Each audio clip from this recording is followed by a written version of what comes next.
I'm here at Higgins Restaurant, Portland, Oregon, with some of the best brewmasters and owners of breweries across the United States here. And I'm just going to have everyone introduce themselves and tell us about their brewery. Starting off with Gary. Oh, fine. Start with me. I'm Gary Fish with Deschutes Brewery in Bend, Oregon. We started in 1988, and we've been swimming upstream ever since. What year did Portland open? Portland? Your Portland location. The city? No, what year did your location open? Oh, that opened in right before the meltdown. That was like 2008, I think. Good job. Yeah, thanks. Timing is everything. Yeah, absolutely. Nice. Mark. Mark Edelson, Steve, jump in. Iron Hill Brewery and Restaurant. We've got 9 locations in the Philadelphia area. And What's your position at Iron Hill? I'm one of the founders, and I'm the director of brewery operations. And for scale, how many barrels do you guys do collectively? But even more amazing is how many people are on the Iron Hill payroll? We do, let's see, we do about 7,000 barrels collectively, 7,500. And we've got 800 and change employees. And you know Mom by name? Crazy. No, not at all. Not at all. It's, I walk in, I'm like, I'm sorry, I don't know who you are. I know like 3 people here. And we got late joiner Steve Free State Brewery. Hey, how you doing? Steve Bradt-Free State Brewery, Lawrence, Kansas. We've been a pub since 1989, also now doing packaging and starting to work our way distributing through the region. So been going at it since the time when there wasn't another brewery between about Chicago and Denver. What year was that? That was '89. So been doing it almost 23 years now. And it's come a long ways. We've got a lot of company now, but it's great company, so we enjoy it. I'm Sam Calagione from Tod-Allagash Head Brewery in Delaware. We opened in '95. We have a little brewery, pub, and distillery in Rehoboth Beach, Delaware, and then a production brewery about 10 miles up the road in Milton, Delaware. I'm Rob Todd from Allagash Brewing. We started in 1972. Wait a second. You and Fritz? No, we started in 1995. We do all Belgian style beers in Portland, Maine. Okay, I'd like to ask everyone how do you describe your brewery and what makes your brewery unique in the craft beer industry, in the scene? Everyone's doing something a little bit different. How would you describe it in a few sentences? Steve? Wow, in a few sentences, that's always hard. I'm not very good at a few sentences. I sort of feel like we started out training people in the Midwest 20 years ago in what good beer was and what the different options were that were open to them, and watching things go from 20-something years ago and all anybody wanted to drink was our lightest wheat beer to now seeing that everybody comes in and they want to see what the latest, newest, cool thing is that we're doing, and the most exotic and the most flavorful. I think it's been sort of opening minds has been what we've been about in our part of the country, where we're a little bit removed from the coasts, and things come a little bit later to us, but we've had a great chance to really educate, and it's been a lot of fun to see people grow in their taste in beer. Boy, what makes us different?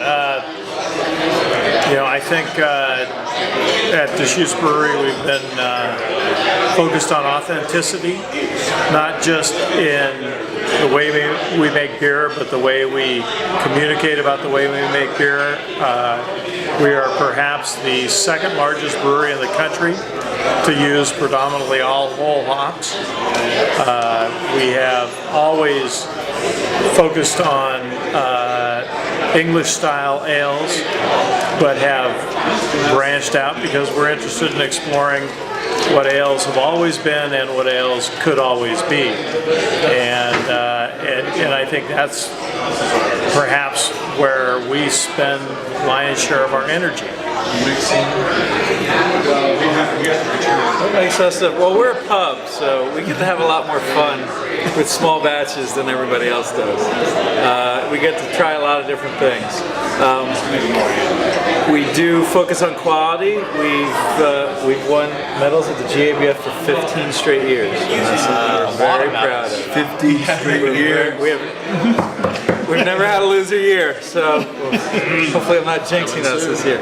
But we have 5 core house products, and we brew well over 100 seasonals throughout a year between all our pubs. So our guys have a lot of freedom to try different things, and that's the advantage of being in the pub setting. You can really push the edges of it, and that's what we do. So what fraction of the taps in each pub is a standard year-round beer versus brewers' They have discretion? 5 standard house beers that are the same at every pub, and our guys generally now have 12 to 16 beers on tap at any one time. Pretty big lineup. For us, since we opened in '95, we've kind of focused on brewing outside of stylistic guidelines and bringing ingredients from the whole culinary world into the potential to work in a beer. That said, though, our best-selling beer is an IPA, the Reinheit School beer. But then some of our other top 5 sellers are Midas Touch with saffron and honey, and Raison with raisins and beet sugars, and Palo Santo aged on wood. So we have a pretty diverse portfolio. I think we'll bottle 36 beers or 37 beers this year and distribute them. So a pretty diverse portfolio. We also, innovation is a big part of our culture at the brewery, and pretty much anyone at the brewery, if they have an idea for a beer, they can brew it on a little pilot brewery we have. Actually, Sam endorses the pilot brewery. By Samco Brew Magic! That's how I got started. So we have one of those systems, we love it. But yeah, anyone in the brewery, whether they work in the retail store, in the office, bottling line, if they have an idea for a beer, they can brew it on that little pilot brewery, and some of those beers become production beers. And we're real excited about some spontaneously fermented beers we've been brewing, which are brewed in the tradition of the lambic beers. We don't call them lambic just out of respect for the Belgian brewers, but they're brewed in that tradition and they're spontaneously fermented. So we're excited about what we're learning about those beers. You call those cool shit beer? Cool shit, yeah. K or C? C. We're using the C. That's cool. You were talking about before about cool shit beers and spontaneously fermented beers. Do you see that as a larger growing market? Is that an area you guys are trying to expand to? I mean, sour wild beers, or is it just like a fun experiment? It's a fun experiment, I think. I mean, maybe people will buy more of those beers. I don't know. We're not going to be able to make enough of them to sell them beyond just our store at the brewery, and we don't have plans to. So I don't know. Maybe those will become a hot segment. Maybe you'll send some to your friends, though. We actually, you guys, that's going to happen. That is going to happen. It is, you know, it is. It seriously is. But we just released those beers. We've been messing around with them for 4 years. We just released them. All you guys are on the list. But I don't know. I mean, if that'll. I think that's such a funky style of beer. I don't know how widely accepted it'll be, and I do know we won't have the capacity to do that much of it. So we're just doing it because we like doing it. We like drinking those beers, and we're learning a lot. What's the number one seller? What's your flagship, or where do you see as being your flagship or your business in the future? For us, it's the white, the Belgian style white beer, the Allagash white, by far the biggest seller for us. So, but you're gonna keep on with Belgian influenced beers, and are you gonna keep on doing spontaneous stuff too? Yep, we will do both for sure. Yep. Okay. Let's see. Center. Bill just went up a little more. I broke it, I bought it. Sometimes it just works. It just comes together. So, I mean, so Dogfish Head is known for doing, different things and kind of spearheading the extreme beer, as we call it, which there's been a little bit of a recent backlash, I think, you know, some people going back to session beers and less extreme beers. I mean, do you think that there's still room, or what's the plan for the future, and why do you do what you do? Yeah, I don't think like for session beers to succeed, extreme beers need to fail, or big high-bodied wine-like beers need to fail, and vice versa. I also don't think extreme is a title that necessarily means extremely strong. You can have extremely flavorful beers. I would call our Festina Pesh, which is a Berliner Weiss with peaches that's only like 4.5% alcohol, pretty exotic. That's my favorite beer, by the way. All right. Yes. Thank you. And we couldn't give that shit away 5 years ago. People were like, "Oh, your beer went bad. Come get it out of our store," because it was sour. So, so yeah, I don't really pay much heed to that whole debate of session versus strong, full flavored beers. I think there's great room for all of them. I think all of our breweries do that spectrum. I'm not trying to give you a hard time, but just to get some good questions. Yeah, you want me to cry, right? Can you shed a little tear? Whenever anyone says I'm not trying to give you a hard time, they're about to give you a hard time. Just saying. No, I mean, I think there's some people that would just call, using interesting ingredients or some of the crazier, more exotic things is a gimmick. I'm not saying that, but I'm saying how would you respond to it? No, I don't think what's your response? My response is, go read the hieroglyphs in the walls in Egypt when they were brewing with dates thousands of years ago. Go dig up crockery in Turkey when they were doing saffron and honey thousands of years ago. So long before beer became one monochromatic thing that the giant breweries have done a pretty good job of turning it into, it was really diverse and colorful, not just in hops and malt, but in all the different ingredients. I think hops has only dominated for like 500 years, so before that there were a bunch of different spices and gruits and stuff that went into beer, so I don't really pay much heed to that either, the idea that we're messing with tradition just to mess with tradition. At the end of the day, if you put nuclear, monkey testicles in a beer, and you're the first one to do that, and then it gets you in the Wall Street Journal, if the beer sucks, you're not going to sell another case of nuclear monkey testicle beer. So at the end of the day, the beer has to speak for itself, the liquid itself. And I think that's a big differentiation between craft brewers and big brewers. They're all about marketing, what happens outside the bottle, and we're all about the liquid inside the bottle. Yeah. Plus, another thing I'll add to that, just if you're in a production brewery, which you guys have a production brewery too, in addition to the pubs, I mean, in our brewery, we're brewing white beer. It's probably 80% of our volume. Monday through Friday, 24 hours a day, we're brewing the white beer. It's fun to do something a little different, and I think that's one of the things that motivates brewers like Sam or brewers like us at Allagash to try different things. It kind of mixes things up. It's fun. You learn something from it. Keeps things interesting. Well, I think that the most interesting thing, tradition is such a red herring. Tradition was, in some cultures, that if a brewer made a bad beer, he'd be putting the stocks in the town square. Is that the tradition? What tradition are we talking about? Quite frankly, what we are engaged in now is trying to find how far beer can be pushed. What are the flavor boundaries? What really makes the best tasting liquid?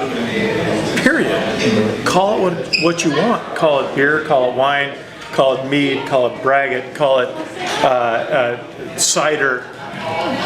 It doesn't really matter. What we're trying to do is enhance people's individual experience. And how we do that, no one can predict. Because the beauty of beer is that you have an unlimited number of ingredients that you can add to create flavors, to construct flavors that will engage the consumer and inflame their passions. And I think that's that's what drives all of us. So what's the weirdest thing you guys have fermenting? The most exotic thing you have fermenting in each year brewery? Steve? I mean, we don't have, we don't have a lot of. You got the Abyss going right now? Oh yeah, there's always Abyss going, but it's a relatively normal beer. What the biggest experiments we have going are with a variety of yeasts and bacteria, and those create the most exotic flavors for us. And we have a host of other raw materials that once we learn about those flavors, we will begin to introduce to try and construct new things. And we are, as we talked about earlier tonight, with wine, blending is everything. I think that's the next frontier for beers. Steve, what about Yeah, I think you're absolutely right. I know we've got a bunch of stuff in our, we've got a small barrel cellar, with a dozen or so barrels in it, and some of that stuff, as much as anything, because we've had so much other stuff going on with putting together a new production plant that. You come back to it and you try these things and you're like, wow, that's really cool, but it's kind of like licking a splinter. There's a lot of potential here, but how do we figure out how to blend this into something that is really going to be interesting, not just novel?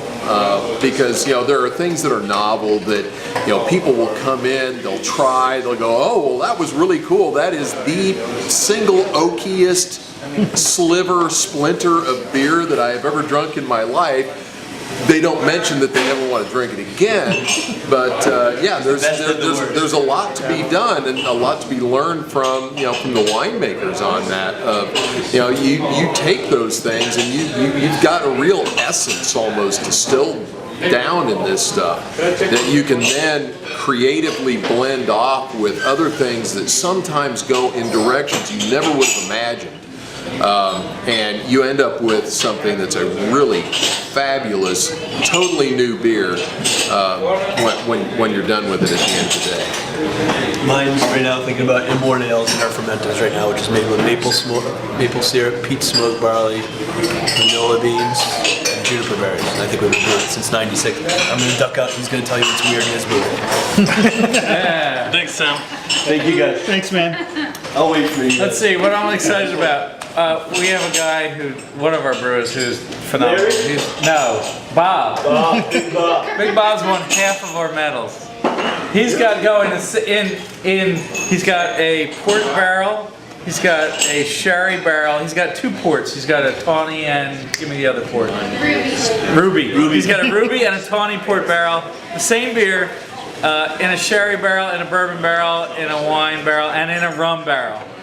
Right, a big Russian Imperial Stout, and I just can't wait to see what comes out of each of these barrels. Same batch. Good stuff. One last question before you have to duck out, Rob. Yeah. What do you see as like the future for Allagash? You continue making the wit, or is there anything else you're trying to promote or grow? We're having a lot of fun with our barrel-aged beers, our funky, spontaneous beers, other beers we were making in oak with wild yeast and bacteria. We have one wild yeast that we found growing in a batch of beer that we actually we isolated and cultured, and we've made some other beers with it, like Interlude and Confluence. We're excited to work with that wild yeast. So wild yeast and bacteria, I mean, kind of what a lot of what Gary was talking about. I think you just get some really cool flavors, some really unique flavors from those beers. So we're excited about those. Thanks for your time. Thank you. All right, let's go to Gary. I mean, what's the future of Deschutes? I mean, it seems like Deschutes, you hear about it, see it everywhere. Base Camp Week, more barrel-aged beers. I mean, it just seems like Deschutes is really blowing up. I mean, what's the overall goal? Where do you see Deschutes in 5-10 years? 5-10 years, who knows? I think what we are doing now is what we've always done. I think our growth rate over the last 5 years is probably behind the marketplace. But we have been spending a lot of time preparing ourselves for kind of the next wave of craft brewing, which is not just barrel-aged beers, not just, we've done the hoppy thing. I think we've demonstrated that we know hops. What we are internally interested in is the various yeasts, the various bacterias, the various barrel aging, and as I mentioned earlier, I think we're really focused on how blending can create the next wave of